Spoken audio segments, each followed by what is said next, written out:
Hi, I'm Dr. Elizabeth Langer, and I would like to share some acupressure points that can help to calm your child when they're experiencing anxiety.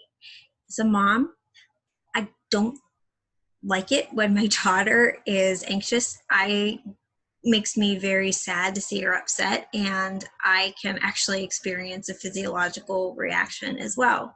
So the cool thing about these points is that even though they're going to work on your child, you can still use them on yourself, which that's actually a good idea for you to do first so you can get a better idea of how much pressure to apply.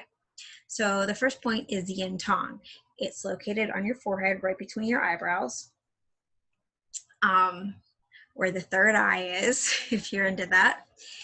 And you want to press on it for about a minute to 5 minutes, depending on your child's tolerance.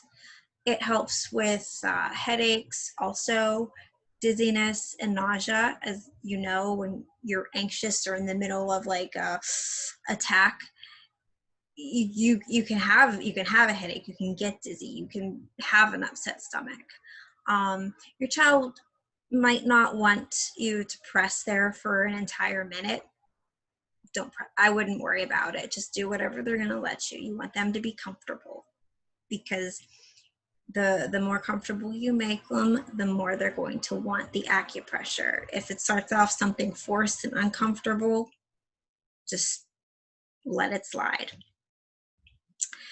So as far as the pressure that you use on your child, as I've said, do it on yourself first, which that might be a good, like I said, that's a good idea anyways, because when your child's freaking out, you might be freaking out. So just calm yourself, center yourself first.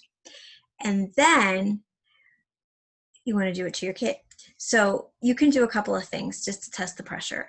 The first thing is you can actually use your ring finger, because it's not as strong as your other fingers. Usually, I don't know, you might have really strong ring fingers, but I'm just going to assume that you don't. And you can press here.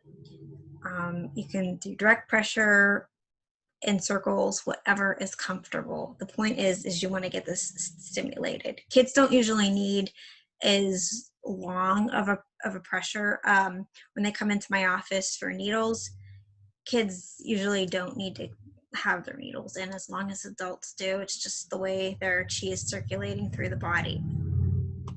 So another thing you could do to test the pressure is to get a piece of fruit with very soft skin, like a tomato would be good. And you can, sort of test the pressure out on the tomato first. The main thing is you want your kids to be comfortable with it. You don't want to do it too hard, especially if your child has a sensory issue like autism or ADHD. Definitely PTSD. With that one, you really want to go slow. Now, there's going to be certain points where your kids might not be comfortable. Now, if they don't like their face being touched, don't worry, because there's going to be 6 more videos where we're going to go over different parts of the body. So there should be something. And if this is helpful, I would love to hear about it. And if you know of anybody else that might find some benefit, I'd like to ask you to share. All right.